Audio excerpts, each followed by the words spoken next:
It is February 8th, 2024, and I'm here with Dr. Nelson Chepkwony. Thank you so much for being here with me I'm today. so excited. Yeah, I am as well. And um, moving forward, is it okay if I call you Nelson Yeah, throughout yeah, this so we can just have Nelson. Yeah, a conversation? yeah, So I usually love to just read through people's bios. I was looking at your bio and I might need some help pronouncing a couple things because nice. you're in the realm of microbiology. Yeah, Those are your passions and I am not, yeah. so I always need corrected. Are you ready to go? Yep, All I'm right. ready. Yeah.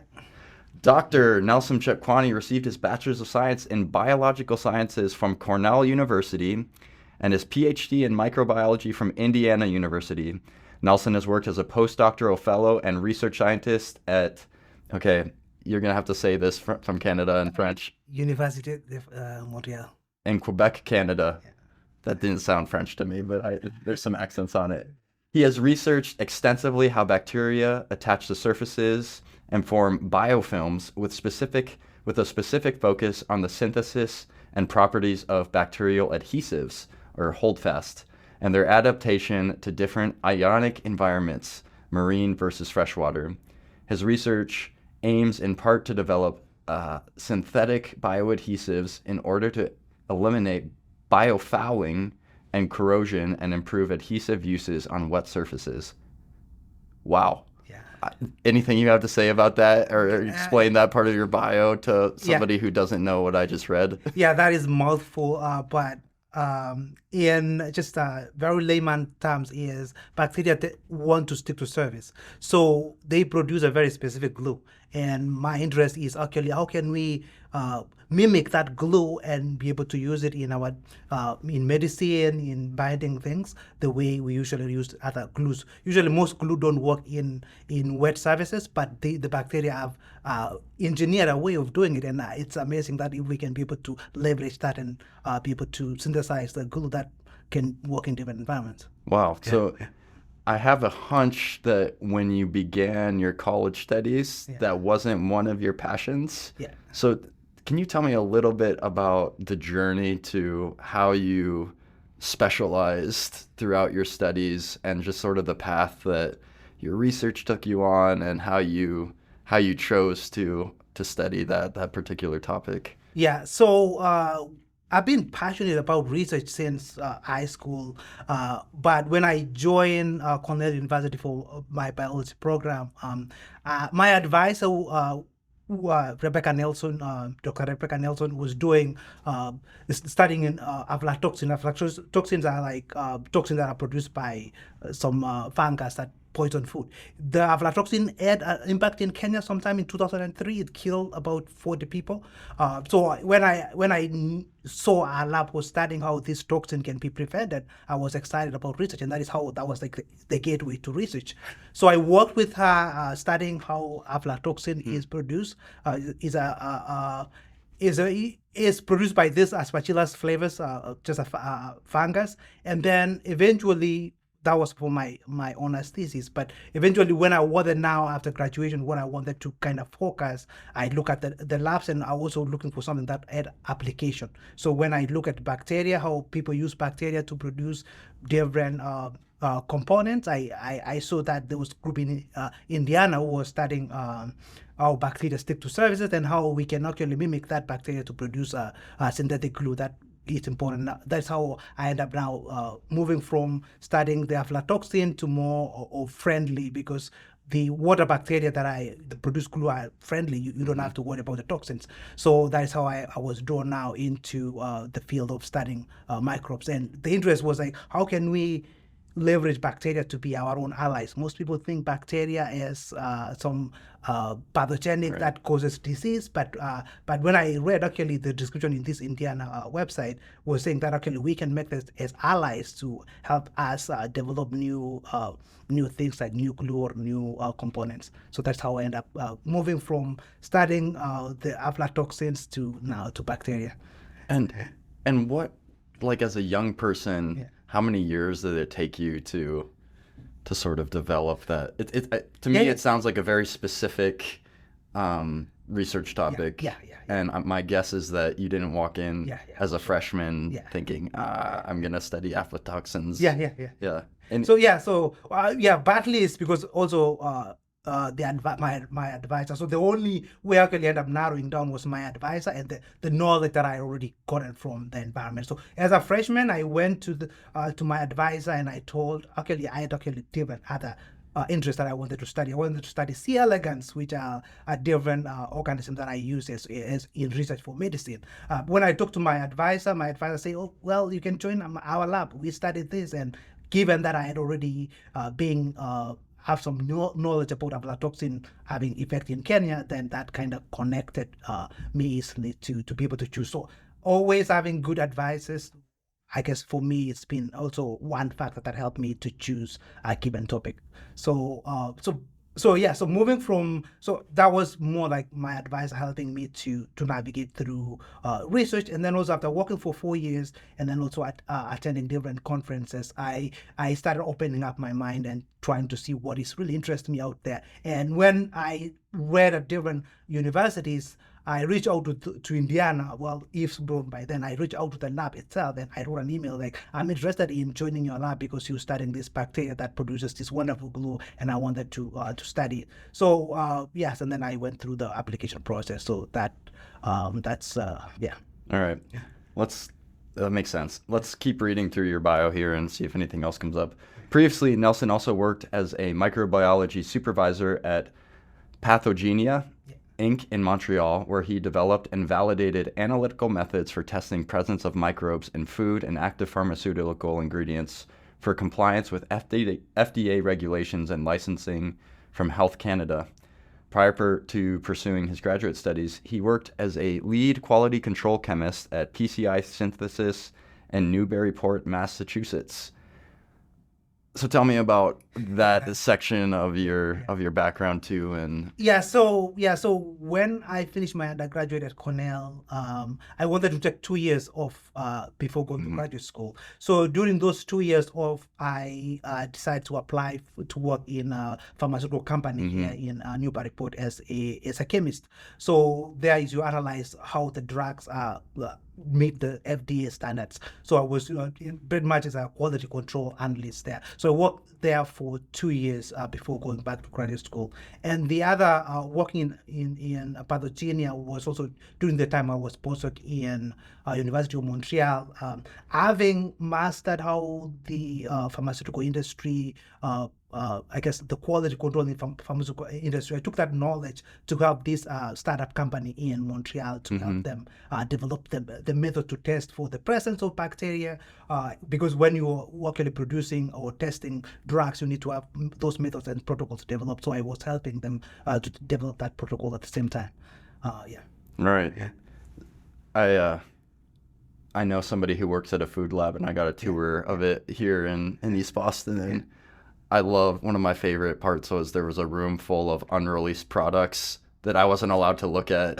So there were marketing companies that, or just companies that sent their food to the labs to be tested, to be kind of approved for market. Exactly. So that, and maybe this is just it's not necessarily this is sort of a naive question, but what is the threshold for what kinds of foods need approval from that kind of lab versus which foods don't need approval? Okay. And maybe, I know you know the Canada system, Canadian and the U.S. system. So how do you know, like, which is it every food that's sold at a supermarket in a package, or how does the FDA regulate that? So the regulation for the food is if you're going to cook the same, if the food are going to be cooked, in terms of then you don't have to meet the regulation is lower, because then you still be able to kill the pathogens if it's present there. But any packaged food, anything that is sealed, like sugar or anything that is sealed, that whenever you want to eat it, you have to open. That is now you need to meet the standard. But for like potatoes that you're going to buy or salad that are already prepackaged, we don't do testing on those ones. So the only testing is like the things that are already fully packaged. So that's and that doesn't. I'm just very curious. Does that include bakery products like bread?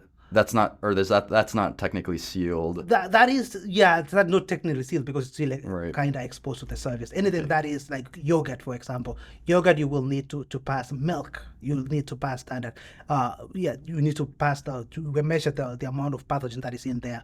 And most of the drinks that are already fully sealed. But anything that is open usually doesn't meet the standard. Huh. Yeah. I learn something new every day. Did you know that, Graham? No, Graham didn't know. All right.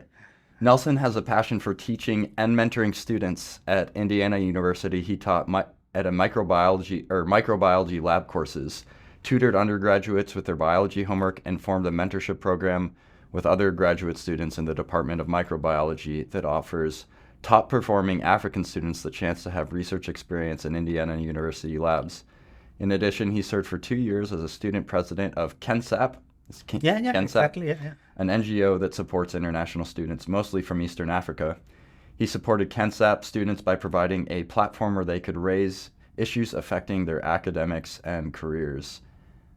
Tell me about your relationship with students and why you're passionate about students in the classroom and mentoring. Yeah, as you can, you've seen that I was international student at some point. Right. And that environment, when I was a student, I had to navigate a lot of different hurdles, like immigration, application for new school, like culture-wise, like I had to adapt to so many different aspects in terms of academia. So it kind of nature brought up the urge for me to mentor other students. So in terms of mentoring, I do first when I was president for the KENSAP. KENSAP is an organization that brings students from Kenya to undergraduate school here. So when I was the president, for that student president, I helped the student to raise questions like, okay, what are the different challenges that you have and how do we solve them? So in terms of like how do we navigate migrations or just even choosing courses or choosing universities or what to do during summer. So that is what the platform that I raised. So we had more like a website where you can put in your questions and answers. So whenever we have new students, we just refer them to that space. And then the other aspect was, okay, after I completed my graduate degree, I realized that in those classes for the graduate school, I was the only almost African student in those classes. So me and Gabriel and other guys at Indiana University, we decided to, okay, how can we help, improve the number of African students in this research institution? So we formed up the AfriSnet. So AfriSnet now focus on graduate students. We help them to apply for schools. We talk them about research facilities here because sometimes they are really smart students, but they don't have the resources. They don't know how to apply. They don't know even if I write a recommendation application letter, what do I include? So what we do here is we mentor the student to know how to write the recommendation letter, to do the required exams, and also we also guide them through that process. For example, this summer I'm already guiding 4 students who are really top students from Ghana, and they're applying to different schools. So I guide them through the process. I don't do the application, but I tell them what to do and give them examples on what to do and what not to do. So yeah. Great. Yeah.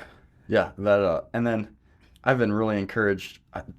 People don't know, but we have, is it 4 students from Eastern-ish Africa here? And I've been really encouraged to see sort of a cluster of the community here at Sadler. Have you managed to talk to them about sort of their experience being international students and things like that? So briefly, I've already met with them and I've talked to them how to navigate. First of all, is the immigration and how to navigate to balance between school and all the other requirements. So I've already talked to them how to plan for summer, and if they need to work outside, they always have my door is always open for them to come in. So, but I've already met with them and I already helped them to navigate the same process. Right, that's great. And then finally, Nelson, this is the last paragraph of your bio. Nelson grew up in an evangelical church in Kenya and served as a Christian Union chairperson in high school. After he moved to the United States, he served as a student Christian fellowship leader and Bible study teacher at Cornell University and student president for the Adventist Christian Fellowship at Indiana University. Nelson likes to run, play soccer, travel, and cook. When he visits his native home in Kenya, he enjoys farming, cattle, herding, and soaking in the sun. I love it. Yeah. How often do you get to go back to Kenya? I try to go home once a year, Okay. but it's been difficult due to pandemic and yeah. So, but once a year is really good. Okay. Yeah.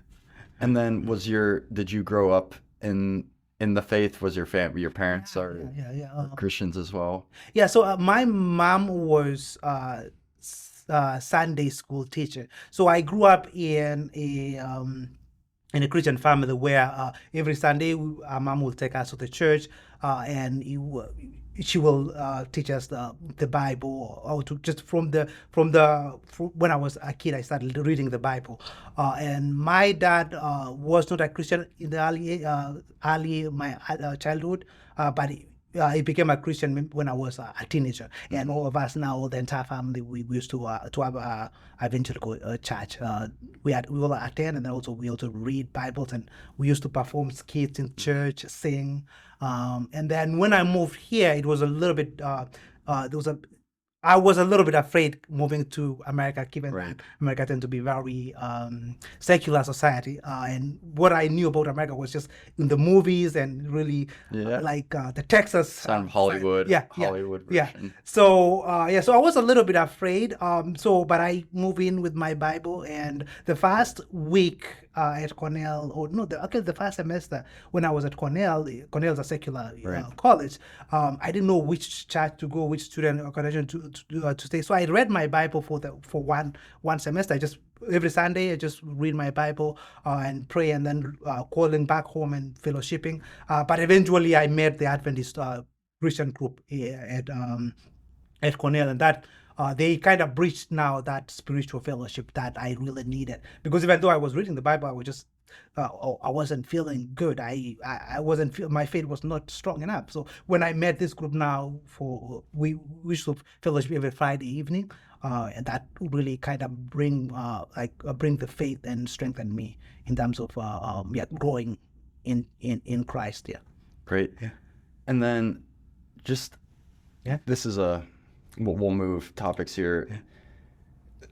When I hear you talk about your career, it seems very natural to me that the things you studied were very applicable to the career you were pursuing. Yeah. You studying microbiology, and then you end up, working in Microbiology lab. Yeah. working in a lab. But Sattler we're technically a liberal arts college that we have Bachelors of Sciences too, and so I'd love to hear you talk about how you can make education applicable beyond the other things you study. And I know many students right now in the country are really considering, is college worth it? Is university worth it? Should I go into the trades? And I obviously we work at a college, so we should be able to make a case for, of course it's applicable. You can make the classroom applicable to a broad scope of things. So do you have any thoughts about how to make education applicable, probably beyond the scope of a specific thing, or even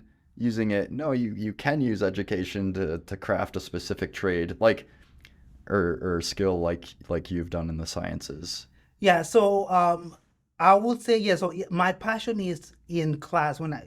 My passion as a teacher is to actually make education applicable. So when I'm preparing for class lessons, most of my lessons are also geared towards like, how can you just by understanding what bacteria do, does that have impact on your just day-to-day life? So in reality, making educational curriculum being able to have applicable things that's how I focus on my teaching. So when I'm teaching microbiology, I don't focus on you getting like knowing the small details only, but also if you know, okay, how does bacteria grow? What does that have to affect? So one way is like, you should know that if you put your food on the fridge for a long time, then remove it and leave it on the table, things can grow because bacteria, they can stay dormant in the fridge. But how do we know that? So we study how bacteria live and survive, and that now helps you out every day. Like, I don't want to leave food outside. I need to be able to take care of food. So how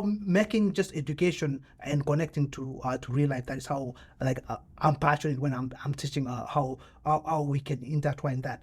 Now, if you're not in biology major, or if you are in other chemistry, other areas, usually knowledge actually sometimes knowing one thing, how to calculate the volume of something might not be important when you're in class. But when you later in life, or when you are like a medical doctor, or when you're in the field or doing other things, it might help you to have just that critical thinking. Got it. Yeah. And then there's a running, it's not a running joke here at the campus, but it's kind of a joke. We make all of our students get to take a core microbiology class or human biology as freshmen. And I think it was a couple of years ago, everyone made shirts with a specific protein drawn on, and it said something like "Praise God for our protein," something to that sorts. And I've heard it said by Sattler's founder that studying DNA and even the microbiology is one of the most worshipful experiences that he has encountered because of just the intense intricacy of of humankind, and even what's going inside our bodies. Do you have any thoughts on linking science and, I'll just say, the worship of God, worship of God together? Sometimes when I'm explaining those details, like how DNA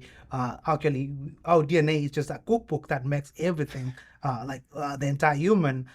Sometimes it's just like, how can this happen? I'm like, okay, it's just like how intricate life, or how wonderfully and fearfully God made us. So usually I try to tell students how this is amazing, because things just don't fall into place just by chance. There has to be a intelligent or some sort of intelligent design in it. So whenever we study even a simple protein or simple DNA structure, you always see how God revealed himself in this creation. So that is how life is wonderful, is because God had a very, very specific way of creation. It's just wonderful that it just cannot happen by just random chance. So when students understand how DNA make proteins, and eventually that proteins make the human being, then they're able to see God in a small, in microscopic view.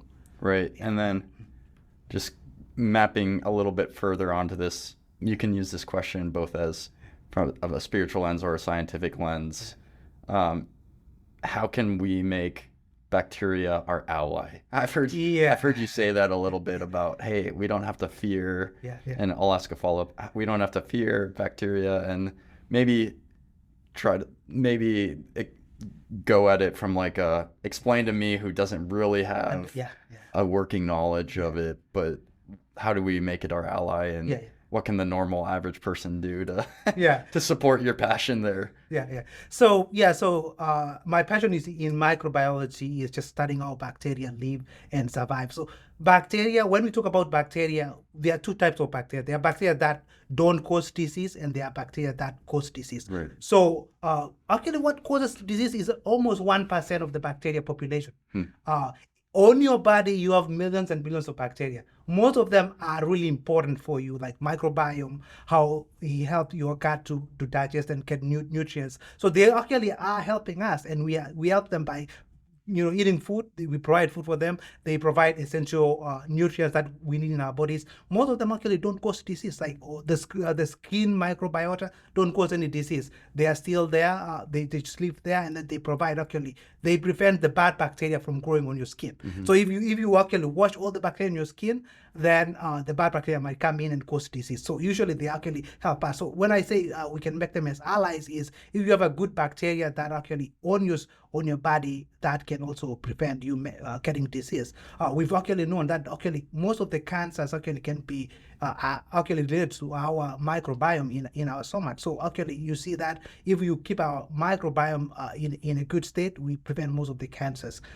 So in my research that we discussed earlier, bacteria can be useful in terms of technology. For example, we know bacteria, God made this bacteria, and they able to engineer this amazing glue. We don't know how this glue is produced, but we can copy, and we've been doing this in other things, like how planes fly, we just copy from the nature. How the ships, we just copy from the nature. So the same way we can copy what bacteria do. So in this case, bacteria produce this glue for them to stick to the surfaces and not be washed by the river. We can actually use that knowledge to for them to give us the structure of the glue, and then we can make it. Another thing is most of the drugs like insulin, for example, bacteria actually instead of bacteria actually we can give them the DNA that makes the insulin. We give the bacteria produces the insulin cell, which is the protein. So okay, we're already using bacteria as our ally. So even making cheese, for example, or other things, those are bacteria fermenting sugars and giving us good cheese. So they're already our allies. And when I say we can help people to understand, or if your passion is in microbiology too, you can always look for areas where you can copy what bacteria do and help improve health or solve the world problems. The world problems, for example, the plastic. There are a lot of plastic, and we can use actually bacteria that digest the plastic. So it's actually upon like new researchers who are looking for bacteria who eat plastic, and then we can now just be just growing bacteria on this plastic and then just destroy the plastic. So we can make them allies, solve our problems that we have by just. But we have to select for those bacteria. So we have to do research. We have to culture them, and we have to engineer them to be better at what they do. Okay. Yeah. And this is more of a non-scientist asking a scientist a question. Is there anything that you do on a regular basis because of your study of microbiology that you recommend other people doing? Like any habits, diet implications, product consumptions, anything that you recommend to your family to do to leverage your knowledge of microbiology? I don't. The examples that come to my mind are like consuming probiotics and things like that. Skin. I'm just curious if there's anything that you changed about your daily life because of your study. Yes, usually what I do is I don't like to shock my internal microbiome. So meaning that you don't want to change your diet suddenly. So if you travel to a new place, don't change your diet completely, because also that when you change your diet kind of interferes with the microbiome. And then excessive use of antibiotics. So don't use, because whenever you take antibiotics, it always kill everything, like just kill any bacteria. So minimize, unless the doctor orders, if you are going to look at So don't if you have any infection, don't consult your physician. No, I'm just kidding. So usually, so how to, so just make sure and just, taking following precautions. So, for example, during COVID times, just following the precaution what the health ministry or whatever services advises you. Usually, like I follow them, because I know if you do follow those guidelines, you can be able to prevent spread of diseases. Yeah. Got it. And then I'd love to just talk about, this is I think a topic that I'm semi-passionate about because I don't know all the answers completely, but the relationship between Christianity and science. We were chatting a little bit before we started here.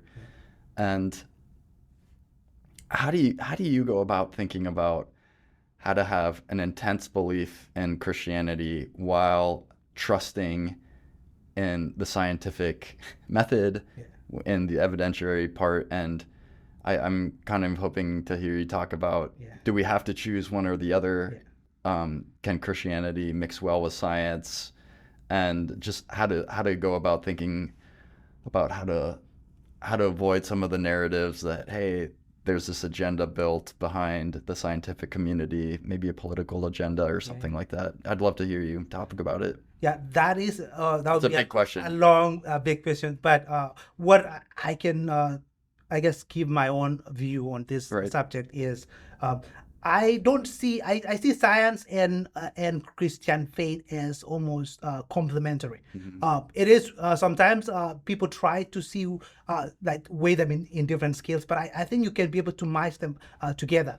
And in retrospect, I always see that, okay, Christians are right, science is just like trying to disapprove Christianity, but okay, that is more like a notion that many people tend to believe in.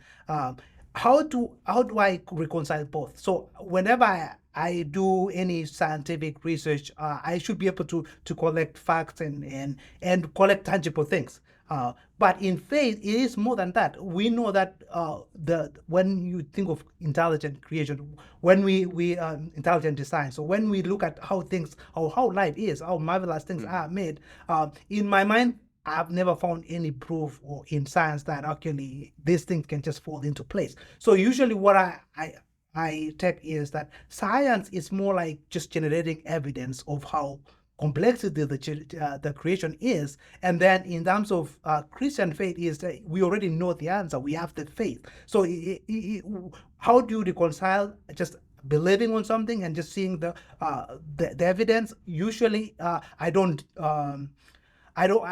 see any contradiction Right. in that too. So the only way it can help is trying to learn science as much as possible. Like when people say, okay, DNA is something that is used to generate life. We need to study that, and it doesn't mean that we are disapproving what God made the DNA for sure. Or not for sure, but that's what we believe, that God made the DNA, and science says, okay, what is the DNA? Just study. So more like both of them are just in parallel. Like science is contributing to the knowledge of what we see and what we feel, but but faith is more, or just believing is more faith. You have to believe that God created this, because things are very complex. You cannot just see things fall in place. So I have met many Christians who struggle and say, okay, science is trying to disapprove that God created. But when you look at what science is doing, or in my field, in microbiology, we are not actually trying to, we are not disapproving the faith. We're just showing the complexity and how things work. So it's more like if someone came in and found a house and then decide, okay, how this house was built. So you have to look at the bricks and look at the mortar and cement. But of course, there was a creator. It doesn't mean that the building just grew up Right. on its own. So that's how I see how the science is more like studying how things work. But faith is, or faith in God, just believing that God created us. So those are two different parallel, I guess, feelings. Yeah. And then we'll switch topics a little. Is there anything that you love to recommend that people read or study?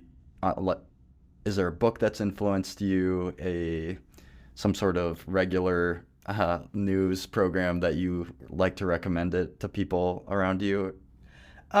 So for graduate students, or like if you're already a science student, reading about intelligent design, I guess journals. You can just Google intelligent design journals. You should be able to give you different how you can actually see God in creation.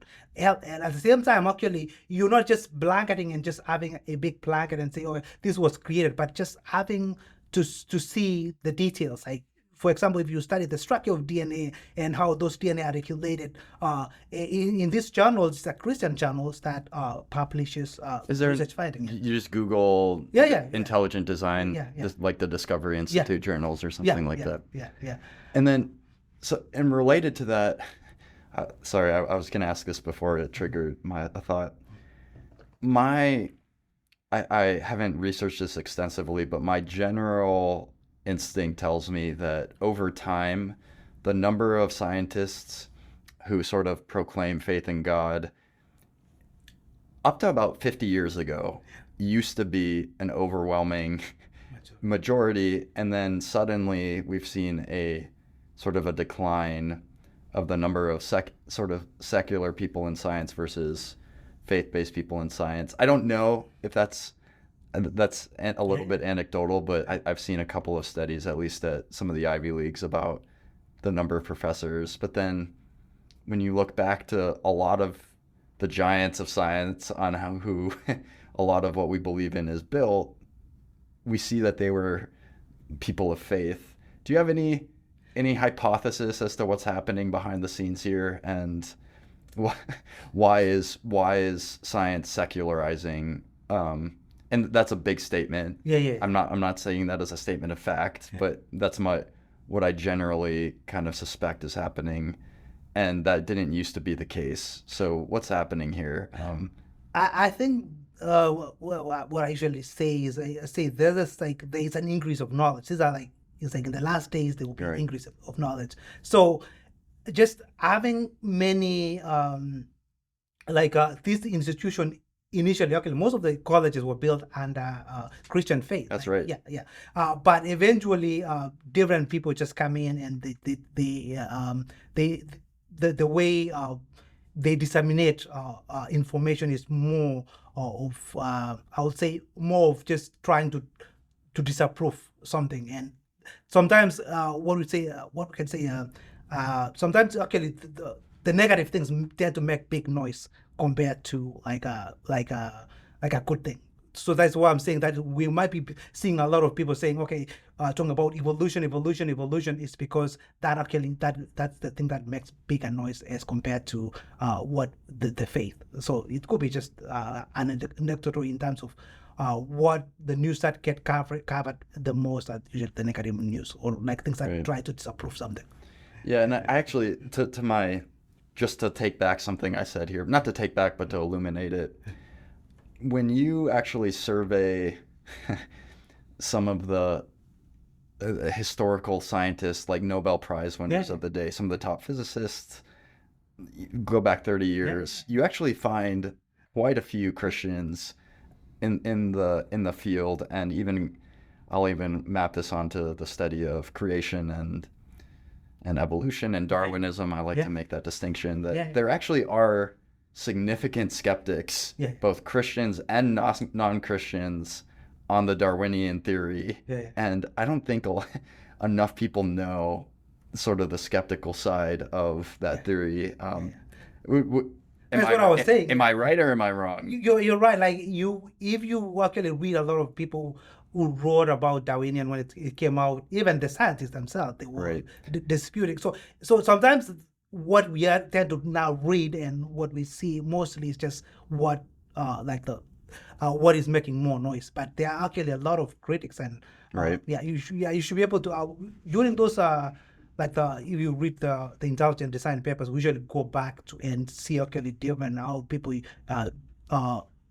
give their views, but not the popular view. Right. Typically. Yeah. Right. Yeah.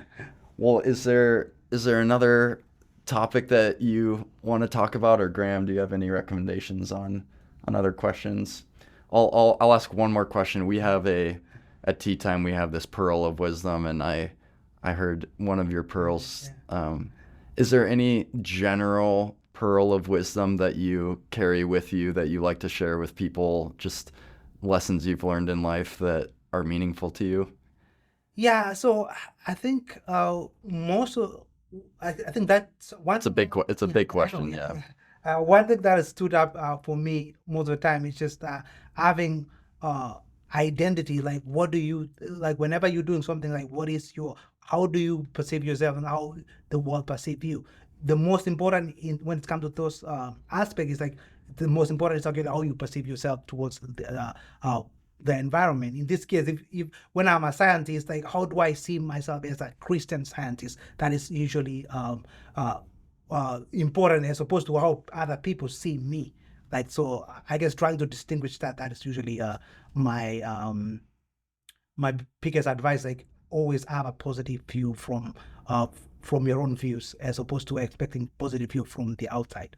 Right. Yeah. Yeah, that makes sense. And then I'll just close by thanking you for being here and talking a little bit about some news at Sattler. So we just launched something called Entrustment Tuition. This is just for everybody, where on January 22nd, every single accepted student gets a fully funded tuition offer. It's a pretty big deal.